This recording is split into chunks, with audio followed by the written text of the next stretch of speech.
Olá, alunos. Espero que todos estejam bem. Eu sou a professora Daniela Mesquita e hoje nós daremos continuidade ao nosso conteúdo.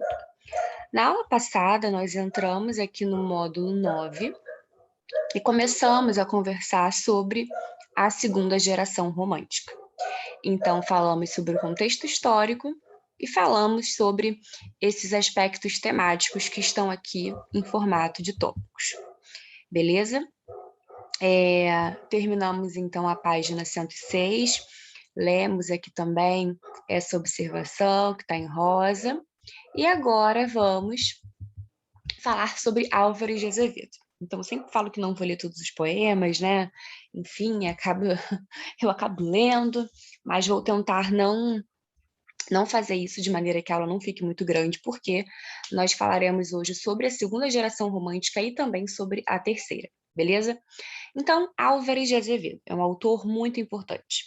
O paulista Álvares de Azevedo é considerado o principal poeta da segunda geração romântica.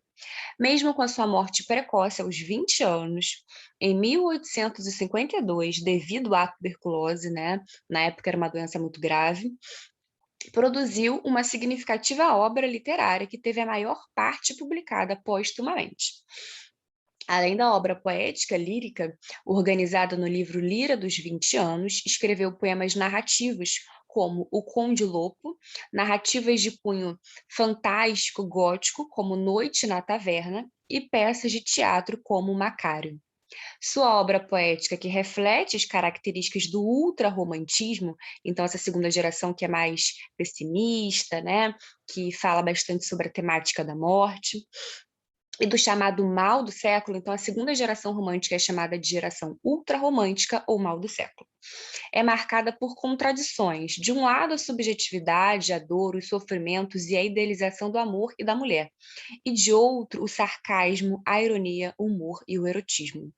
Em Lira dos 20 anos, composta de 3 partes, é possível observar essa dualidade. Na primeira parte, os poemas são marcados pela idealização da mulher. Na segunda, os poemas são carregados de erotismo e sensualidade, remetendo ao amor carnal. E na terceira, eles retomam a temática ultrarromântica da melancolia e da fantasia. No prefácio da primeira parte, o poeta evidencia sua face ultrarromântica. Então, temos aqui: são os primeiros cantos de um pobre poeta. Desculpai-os. As primeiras vozes do sabiá não têm a doçura dos seus cânticos de amor. É uma lira, mas sem cordas. Uma primavera, mas sem flores. Uma coroa de folhas, mas sem viço. Cantos espontâneos do coração, vibrações doridas da lira interna que agitavam um sonho. Notas que o vento levou, como isso dou a lume essas harmonias. São as páginas despedaçadas de um livro não lido. E agora que despi a minha musa saudosa dos véus do mistério do meu amor e da minha solidão, agora que ela vai, seminua e tímida, por entre vós, derramar em vossas almas os últimos perfumes de seu coração.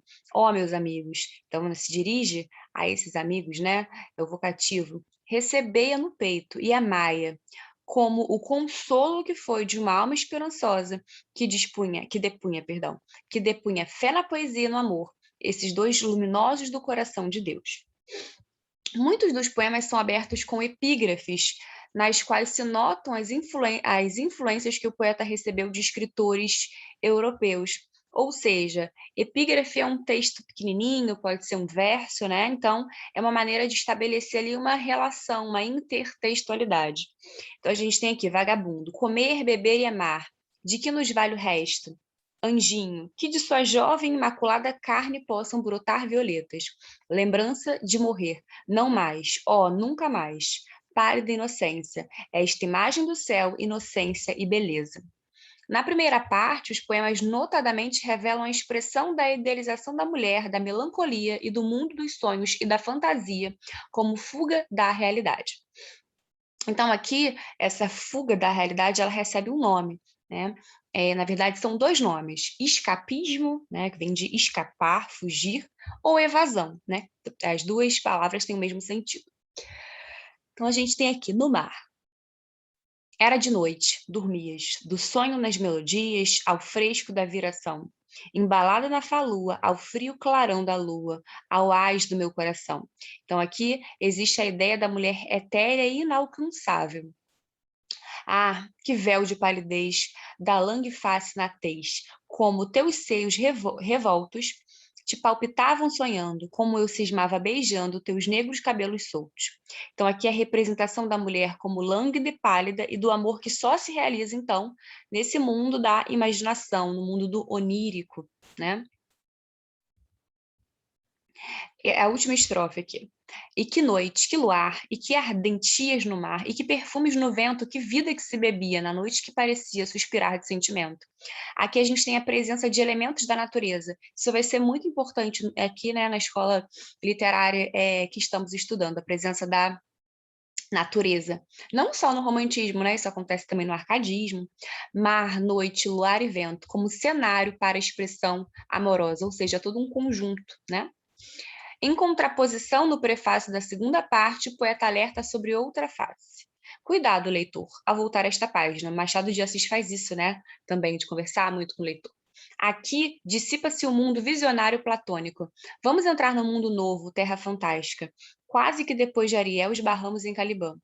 A razão é simples, é que a unidade deste livro funda-se numa binomia.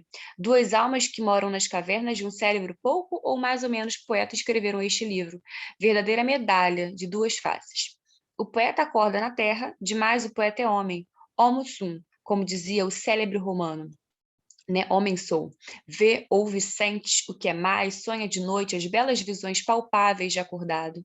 Tem nervos, tem fibra e tem artérias, isto é, antes e depois de ser um ente idealista, é um ente que tem corpo. E digam o que quiserem, sem esses elementos que sou o primeiro a reconhecer muito prosaicos, não há poesia. Então, aqui o anúncio apresentado no prefácio se concretiza na maneira mais real, menos idealista e até mesmo jocosa e sarcástica com que os temas são tratados. Um poema representativo desse tom é o tema famoso É Ela, É Ela. Então aqui a gente tem É Ela, É Ela. Murmurei tremendo, e o eco ao longe murmurou, é ela, eu a vi, minha fada aérea e pura, a minha lavadeira na janela. Então aqui, existe a idealização da mulher de aspecto etéreo e se contrapõe, né, que se contrapõe à apresentação da mulher representada como uma pessoa comum, uma lavadeira.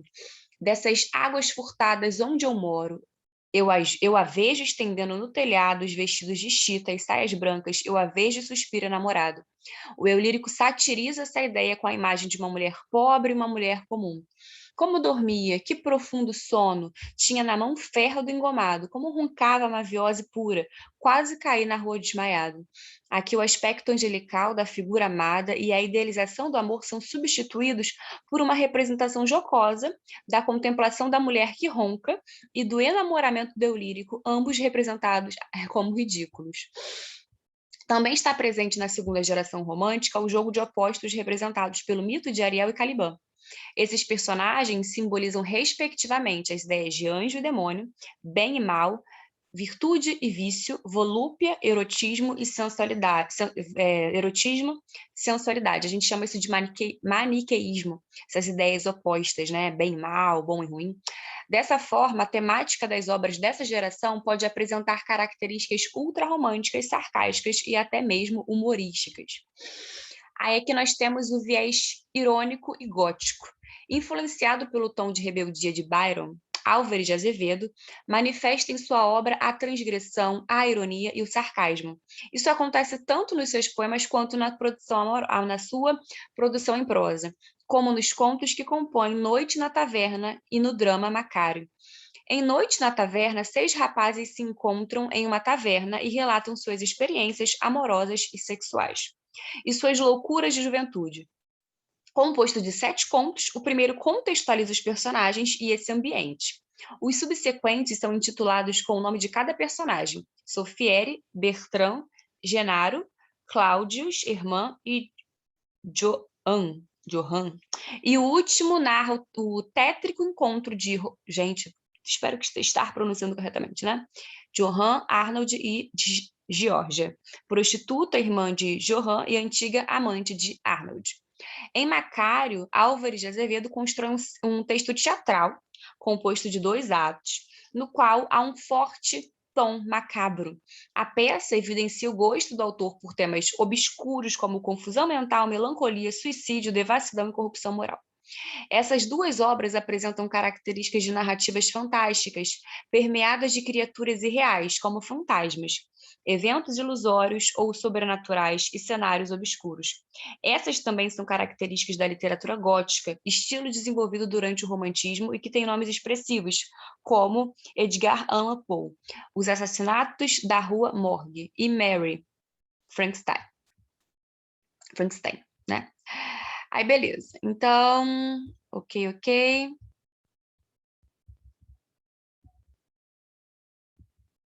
Aí temos aqui, de acordo com Massal de Moisés, são características genéricas de narrativa gótica, histórias de horror e terror transcorridas em castelos arruinados, com passagens secretas, portas falsas, alçapões, conduzindo para lugares misteriosos e lúgubres, habitados por seres estranhos que convivem com fantasmas e entidades sobrenaturais em atmosferas penumbrosas e soturnas, onde mal penetra a luz do dia.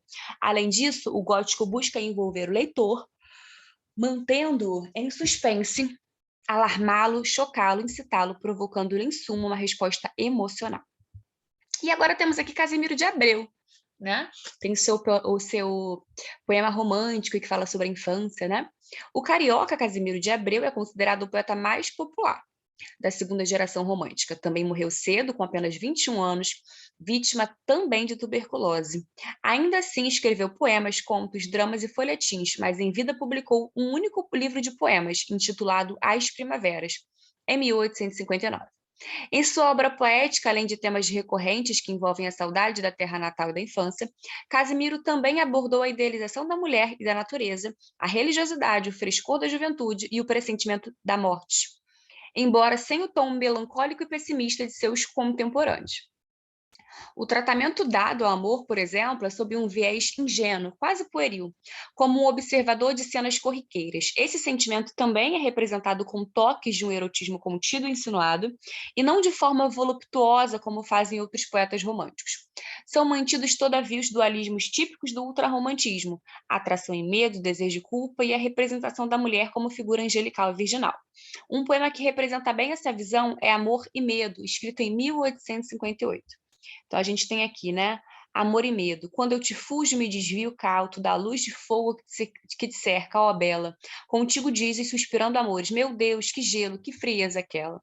Não vou ler tudo porque prometi, né? Mas depois vocês podem ler tudinho. Aí é que temos. As principais características de sua obra são a linguagem simples e coloquial, e a abordagem sensível e leve dos temas, o que facilitou o acesso do público leitor. Seus textos refletem as características típicas do romantismo, como nacionalismo, evasão da realidade e dos problemas presentes e nostalgia da infância. Quanto às características formais, os poemas são estruturados com estrofes regulares e ritmos bem cadenciados, embora tenham variações métricas e rítmicas. Um de seus textos mais conhecidos, né, é o da infância que eu falei, é o poema Meus 8 Anos, escrito em Lisboa, em 1857. Então, a gente tem aqui, ó, que saudades que tenho, da aurora da minha vida, da minha infância querida, que os anos não trazem mais, que amor, que sonhos, que flores, naquelas tardes fagueiras, à sombra das bananeiras, debaixo dos laranjais. Então, o saudosismo da infância, que é abordada como o momento mais feliz da vida. Como são belos os dias do despontar da existência, respira a alma inocência, como perfumes à flor, o mar é lago sereno, o céu é um manto azulado, o mundo um sonho dourado, a vida um hino de amor. Então aqui, inocência e ingenuidade apresentadas como características típicas da infância, né? Então como são belos os dias do despontar da existência, né? Como essa infância é bonita, é bela. E aqui esse poema é lindo demais. Então, gente, vamos fazer duas questões aqui desse capítulo. Vamos fazer a questão 4. Vamos lá. E aí a gente vai para o próximo módulo, né? Então, temos aqui. Leia o trecho do poema Lembrança de Morrer, do poeta Álvares de Azevedo, para responder a questão 4 a seguir. Então, temos. Quando em meu peito rebentar-se a fibra, que o espírito enlaça a dor vivente, não derramem por mim nenhuma lágrima em pálpebra demente. e nem desfolhem na matéria impura a flor do vale que adormece ao vento. Não quero que uma nota de alegria se cale por meu triste passamento. Eu deixo a vida como deixo o tédio, do deserto, poento caminheiro. Então, poento, né, que tem poeira, poeirento. Como as horas de um longo pesadelo que se desfaz ao dobro de um cineiro, como o desterro de minha alma errante, onde fogo insensato a consumia, só leva uma saudade, é desses tempos, que a amorosa ilusão embelecia. Uma característica da chamada segunda geração romântica, bastante evidente neste trecho do poema é: então, o que é aqui? O erotismo, o subjetivismo, o satanismo, o nativismo, o nacionalismo. Aqui, gente, nós temos um sujeito poético que está falando está demonstrando o seu sentimento, né? A sua opinião. Então, aqui a gente tem como gabarito a letra B, o subjetivismo. Olha, lembram que nós temos aqui no subjetivismo, né? Pronomes de primeira pessoa, verbos em primeira pessoa. Então, quando em meu peito rebentar-se a fibra, que o espírito enlaça dor vivente, não derramem por mim nenhuma lágrima em pálpebra demente, né? E nem desforem na matéria impura a flor do vale que adormece ao vento. Não quero que uma nota de alegria se cale por meu triste passamento. Eu deixo a vida como deixo o tédio. Então, aqui, ao contrário, por exemplo, quando a gente pensa no romantismo da terceira geração romântica, né, que é um romantismo mais voltado para os problemas sociais, aqui na segunda geração nós temos a geração conhecida como ultrarromântica, como o mal do século, né, uma poesia muito introspectiva. Na primeira também, né, nós temos a questão do nacionalismo, indianismo, temos também poemas bastante subjetivos, né, mas a segunda geração é essa geração que vai falar sobre a questão da morte, sobre esse sentimento, né, de estar apaixonado e muitas vezes não ser correspondido. Então, o que está em jogo aqui é o subjetivismo. Então, letra B. Beleza? Vejamos mais uma.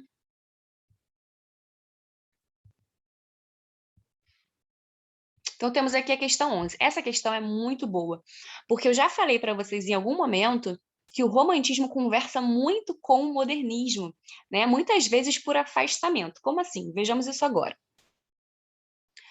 Meus 8 anos, Casimiro de Abreu. Oh, que saudades que tenho da aurora da minha vida, da minha infância querida, que os anos não trazem mais. Que amor, que sonhos, que flores, naquelas tardes fagueiras, à sombra das bananeiras, debaixo dos laranjais. Depois, meus 8 anos, Oswald de Andrade. Ó, que saudades que eu tenho. Então, Oswald de Andrade é um poeta do modernismo, tá? Ó, que saudades que eu tenho da aurora da minha vida, né? Das horas de minha infância que os anos não trazem mais, naquele quintal de terra da rua de Santo Antônio, debaixo da bananeira, sem nenhum laranjais. Então, percebam que nós temos aqui no finalzinho do primeiro poema a sombra das bananeiras debaixo dos laranjais. E em Oswald de Andrade, debaixo da bananeira sem nenhum laranjais, né? Aqui, gente, é importante vocês perceberem, né, fazerem a interpretação de texto, mas a gente tem um recurso muito importante que vocês já estudaram em redação. Então, lá no comecinho do ano, sobre o poema de Oswald de Andrade, é correto afirmar que o autor usou um recurso denominado bricolagem, uma vez que criou um texto a partir de fragmentos de diversos outros textos com os quais dialoga em um processo de citação extrema. Letra B. Trata-se de uma paródia que, de forma tendenciosa, pauta-se pela recriação de um texto com um caráter contestador e crítico em tom jocoso. Letra C. Constitui-se de uma paráfrase do texto Meus 8 anos, de Casimiro de Abreu, atribuindo-lhe uma nova roupagem discursiva, embora mantendo a mesma ideia contida no texto original. Letra D. É uma citação, pois Oswald de Andrade incorpora a seu texto partes do texto de Casimiro de Abreu, com quem dialoga. Todavia, por não expressar a citação entre aspas, caracteriza-se como plágio. Letra E. Não, vai só até a letra D. Então, vamos lá. Sobre o poema de Oswald de Andrade, né, ou seja, o segundo poema, é correto afirmar o quê? Então, gente, olha só. nós temos um poema do romantismo e outro do modernismo, né? Eles dialogam, porém o sentido muda, né? O primeiro poema a gente tem aqui a sombra das bananeiras, debaixo dos laranjais, por exemplo. No segundo poema, ou seja, né?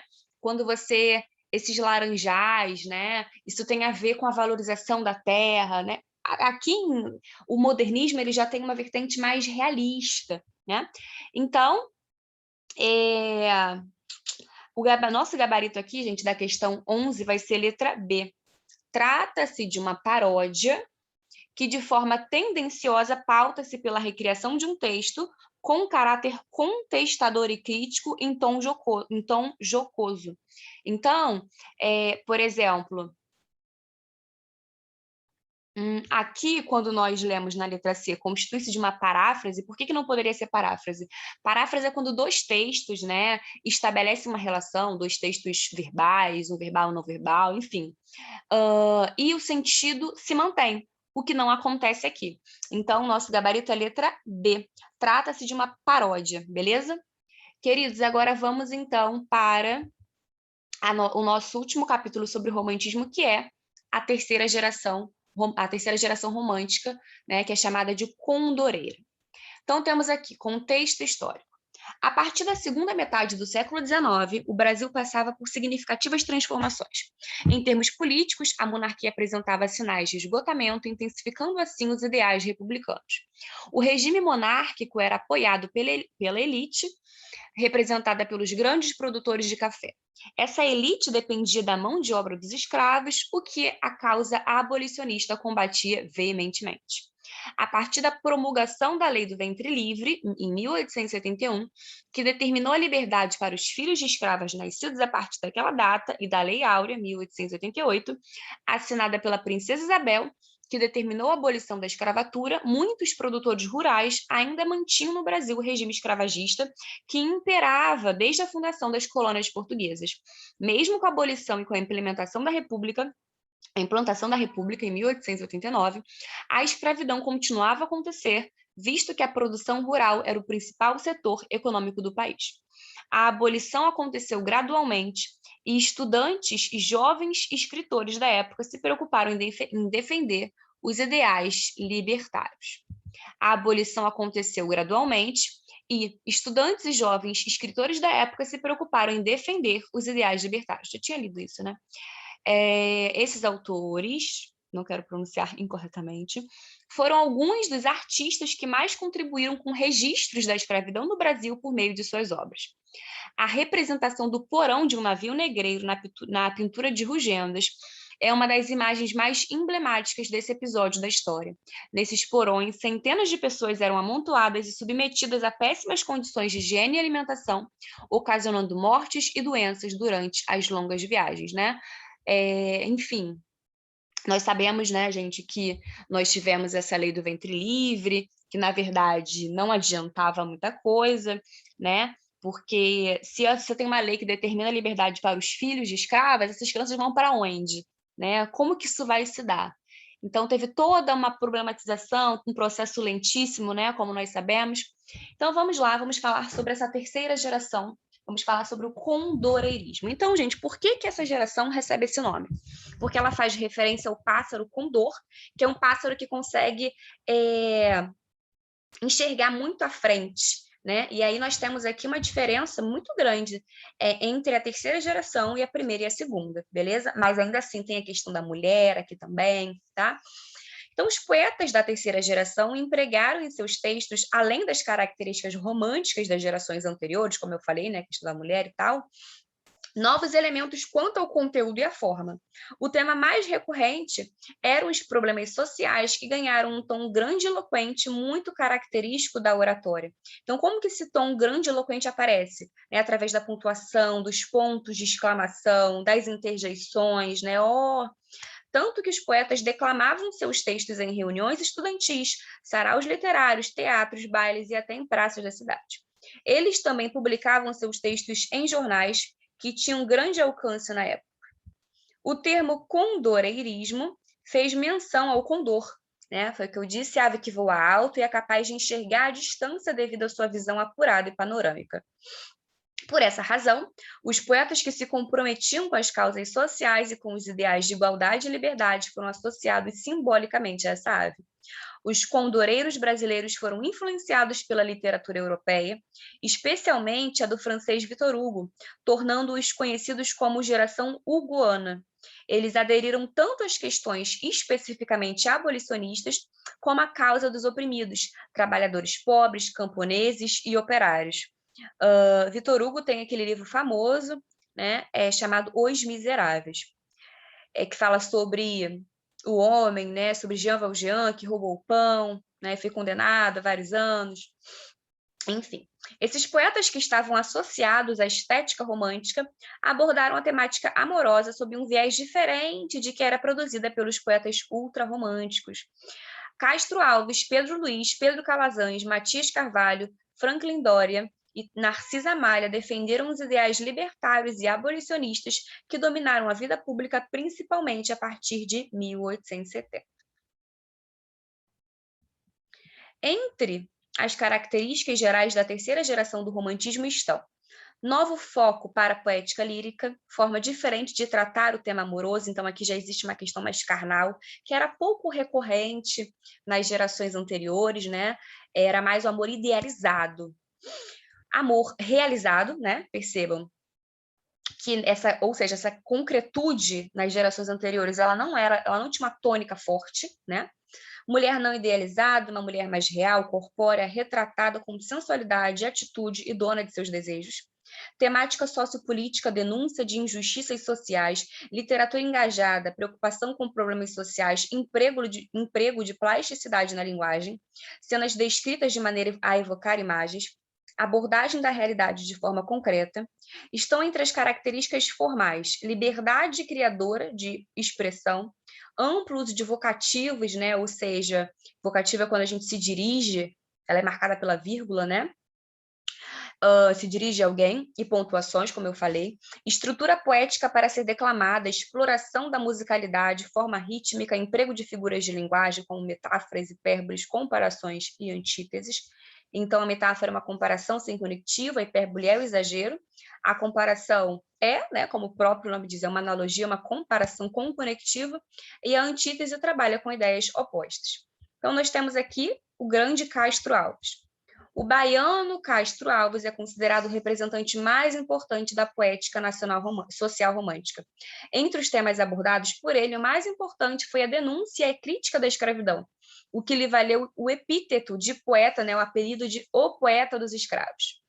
Além disso, o poeta tratou da opressão e da tirania exercida sobre a população mais vulnerável, sempre defendendo a liberdade. Embora grande parte de sua produção literária tenha sido publicada póstumamente, tornou-se reconhecido por suas declamações em diversos eventos. Como muitos dos poetas românticos, Castro Alves morreu aos 24 anos, também, gente, vítima de tuberculose. Aí aqui temos a poética social, né? A obra Os Escravos, organizada e publicada póstumamente em 1883, contém poemas de cunho social e abolicionista, sendo os mais conhecidos O Navio Negreiro, Vozes da África, Canção do Africano, Saudação a Palmares. Como marca do condoreirismo, o poeta procurou, por meio de sua arte, questionar a concepção de nacionalidade ufanista, ou seja, né, aquela nacionalidade que exalta, e denunciar sem limites, né, exalta muito, e denunciar os problemas sociais, apregoando a necessidade de liberdade e igualdade entre as pessoas. Era essa a sua concepção de nacionalidade, pois para ele o patriotismo dizia respeito à preocupação com as causas sociais e a ação para resolver os problemas que manchavam a imagem do país. A poética de cunho social de Castro Alves ainda faz referência a episódios históricos como a independência da Bahia e a Inconfidência Mineira. Em muitos poemas que compõem os escravos, Castro Alves elegeu os escravizados como principais personagens de sua poética. Um dos poemas mais importantes dessa obra é O Navio Negreiro, escrito em 1868, que denuncia o modo desumano com que milhares de africanos eram traficados e escravizados. Outra característica desse poema é o emprego de muitos recursos descritivos que permitem ao leitor imaginar as cenas.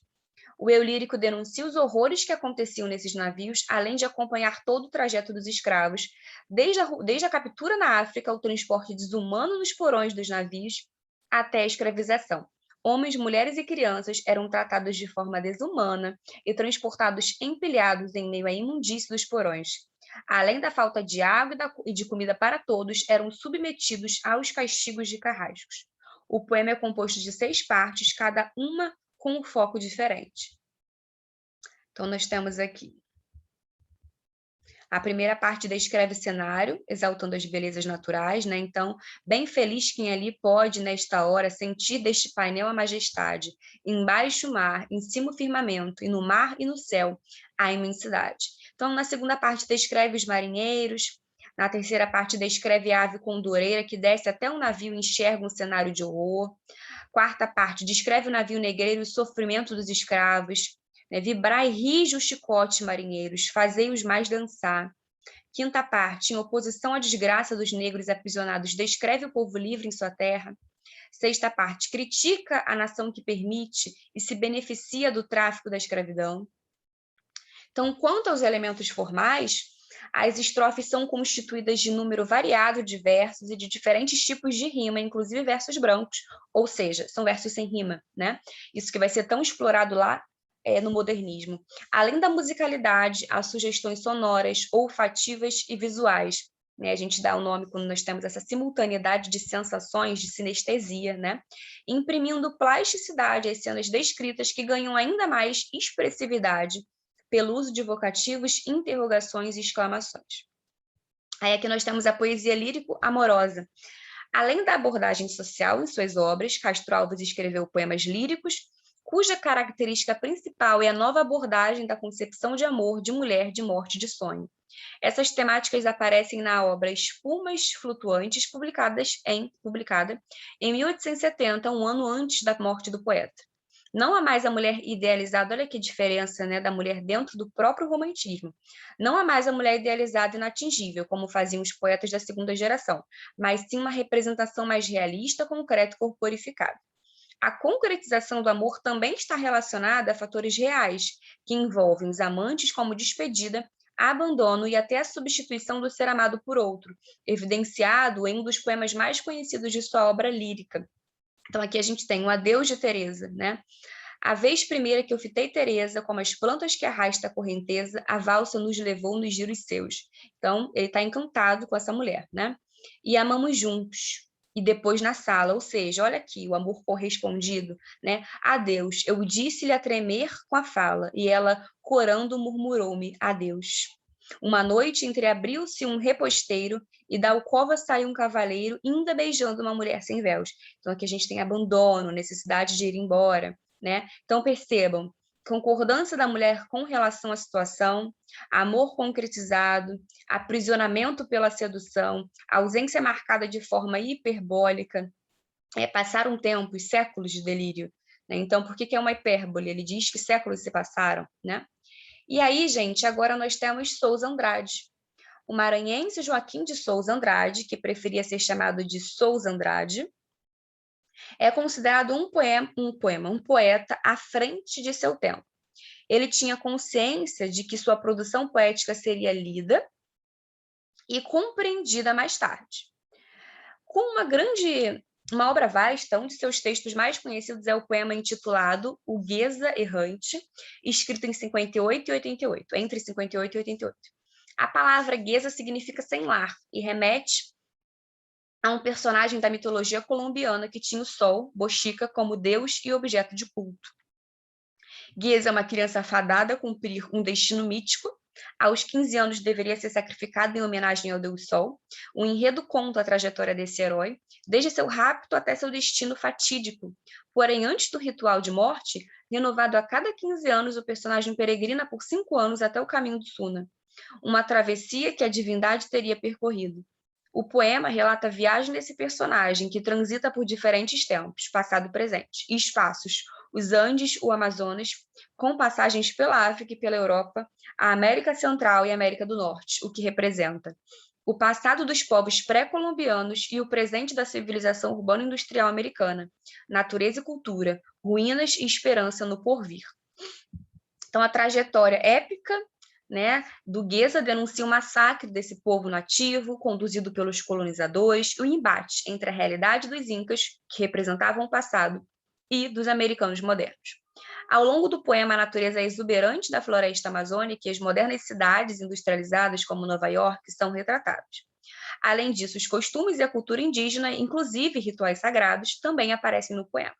Como característica épica, o autor estabelece, em meio à trajetória do personagem, um diálogo entre história e mito, né? Então, a epopeia, né, ela tem essa associação de história e mito. Em termos estruturais, perdão, o poema é composto de 13 cantos, embora alguns tenham ficado inacabados, com estrofação e rimas variadas, com ritmo e musicalidade diferentes do que havia sido produzido por outros poetas românticos. Em algumas partes do poema, há a enunciação do eu lírico e uma pluralidade de vozes. Além disso, uma das características marcantes do poema é a profusão de palavras de origem indígena e de língua inglesa que se mesclam ao português. E aqui, por fim, gente, nós temos a prosa regionalista, né? Então, vamos lá. O romance, então, gente, essa questão regionalista é muito importante. Isso aqui a gente tem que se atentar, porque lembra que eu falei que o romantismo e o realismo, não, o romantismo e o modernismo conversam bastante, né? Eles têm as suas diferenças, mas eles também têm as suas semelhanças. E essa questão regionalista, o regional, ele é trabalhado no romantismo e também é trabalhado bastante, né, no romantismo, bastante no modernismo. Então, o romance regionalista é um dos tipos de narrativa que foram produzidos no romantismo brasileiro, e essas obras abordaram um Brasil diferente do que era retratado tanto nos romances indianistas quanto nos urbanos. O interesse se voltava às regiões interioranas do país, o campo e o meio rural, representando seus aspectos locais peculiares e suas paisagens. Além disso, retratava os valores, os costumes e o modo de viver das pessoas, que era muito diferente de quem vivia nas grandes cidades. Era este o modo como se acreditava cumprir o projeto nacionalista, mostrar que o Brasil tinha de peculiar, uma vez que as dimensões continentais do país não poderiam ser ignoradas. Assim, os estados que não eram considerados os principais centros culturais do país passaram a ser representados como o interior do Mato Grosso, do Ceará, da Paraíba e do Amazonas. A perspectiva dos escritores era de representar, de fato, elementos que constituíssem a identidade nacional, ou seja, marcas de vários estados, né? Eles apareciam de uma maneira forte nesses poemas. A gente também chama isso de cor local, fundamentalmente heterogênea. Um dos desafios era registrar características linguísticas das regiões, os diferentes falares em uma linguagem que se articulasse com a escrita literária. Os autores, então, precisavam descobrir um jeito de retratar as peculiaridades do país, que até então eram desconhecidas do público urbano que costumava consumir a literatura produzida na época. Outra dificuldade é que não havia modelos desse tipo de narrativa na produção estrangeira, que muito influenciava a produção de outros romancistas. Uma das características foi a de observar a realidade detalhada e profundamente, a fim de comunicar com verossimilhança, ou seja, com semelhança à verdade, os costumes, os valores e a linguagem das pessoas do interior. Então, agora vamos falar aqui sobre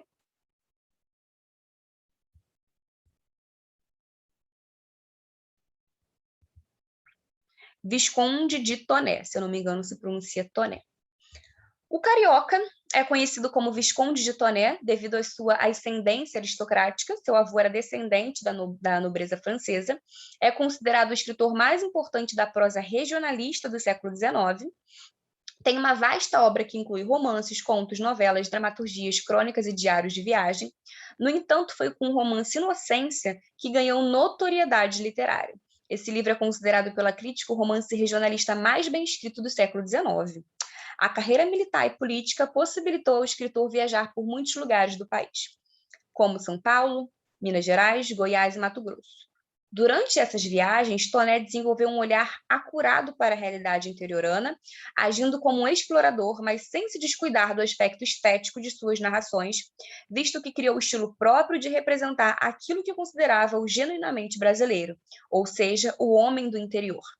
No romance Inocência, ambientado no interior do Mato Grosso, o autor faz uma descrição de elementos regionais que envolvem tanto os aspectos da paisagem, flora e fauna, quanto os das comunidades locais, retratando os costumes, os valores e as tradições. Além disso, como característica do romantismo, o enredo gira em torno do romance proibido entre os jovens Cirino e Inocência. Inocência é uma moça que tem 18 anos, que vive praticamente isolada em uma fazenda do interior, é rigidamente educada por seu pai, Pereira, que já prometeu a filha em casamento a Manecão, Doca, um rústico e bruto vaqueiro da região. Cirino, um jovem que percorria o interior educado e bem apessoado, é aprendiz de farmacêutico, mas que se passa por médico. Ele carregava sempre um dicionário de medicina popular, referência ao autor do compêndio, que, além de orientá-lo em suas práticas, conferia a ele autoridade e prestígio. Olha só. A trama é simples. Estando Inocência muito doente, acometida de febre alta, seu pai, ao encontrar o jovem médico, confia a ele a saúde da filha, mas sob constante vigilância para garantir a manutenção da virgindade dela até o casamento com o Manecão. O médico, Cirino, trata da moça com muita dedicação e não demoram a se apaixonarem. Inocência, aos poucos, vai se recuperando e o romance entre os jovens logo é descoberto por um pajem, Tico, que era um guardião da moça. Entretanto, Pereira desconfiava do pesquisador, um entomologista explorador da região, que procura novas espécies de insetos para sua pesquisa. Meyer faz constantes elogios à Inocência, considerados abusivos por Pereira, que planeja eliminar esse perigo. Ao descobrir o romance entre os jovens, Pereira age com violência em relação à filha e resolve matar Cirino, dando-lhe um tiro de garrucha. Inocência também morre, mas é homenageada por Meyer, que atribui à borboleta por ela descoberta a denominação de papililo, né, latim, né? É sobre isso. A caracterização dos personagens é importante não apenas para o desenrolar da trama, mas também para a configuração da comunidade interiorana, apresentando seus valores e costumes. Então, né, temos aqui um enredo bastante detalhado. Destacam-se ao longo do romance a ação tipicamente machista da tradição patriarcal, o papel subalterno da mulher, que não tem voz nem tem vez, né, não pode opinar em nada, as diferentes opiniões a respeito do casamento, o choque de opiniões entre os habitantes da cidade com os do interior. O mérito desse romance está na solução que o autor encontra para as dificuldades linguísticas de aliar a variedade regional à linguagem, né? Então, a variedade regional também, essa questão da língua vai ser muito importante para essa cor local, né? Para esse regionalismo, a linguagem literária, o que se resolve com notas explicativas do autor, né? Então, houve um cuidado em relação a isso para que a obra fosse entendida. Então, gente, esse regionalismo, essa cor local, né? Isso vai aparecer de diferentes maneiras. Aparece pelos detalhes do ambiente, né? Aparece pela linguagem, né? Falada em determinado local. Gente, o vídeo já está bem grande, né? Então, olha só, nós terminamos aqui a nossa terceira geração romântica, né? Portanto, nós terminamos o romantismo. Vamos fazer só uma questãozinha desse capítulo, só desse módulo, né? Só para que, né? Vamos lá, rapidão. Essa questão 1 aqui. No Brasil, a poesia da primeira geração romântica tinha como objetivo criar uma identidade nacional, certo? Tomando como protagonista a figura do, só pode ser índio, né? Ó, aqui, sertanejo, sertanejo, sertanejo. Só pode ser ou só pode ser né? Por conta aqui do índio. Sendo que essa identidade não é clássica, ela é nacional, portanto, só pode ser letra C, né? Então, tomando como protagonista a figura do índio, a poesia da segunda geração romântica, por sua vez, foi impregnada de pessimismo, né? Segunda geração ultrarromântica ou mal do século, que se aliou ao subjetivismo extremo, né? Lembra que subjetivismo, inclusive, foi a resposta de uma questão, né? Ou subjetivismo ou individualismo, não lembro agora, mas enfim, tá no mesma coisa. Já na terceira geração romântica, destaca-se a poesia de Castro Alves, que tem como uma de suas temáticas principais a denúncia da escravidão. Beleza? Então, letra C. Queridos, na nossa próxima aula, então, nós entraremos em romantismo não, em realismo, né, que tem como principal nome quem? Machado de Assis, maravilhoso, né? E é isso, queridos, espero que vocês tenham entendido. Até a próxima semana, então vou parar aqui com essa página aqui, beleza? E até a nossa próxima aula. Beijos, bons estudos e fiquem com Deus.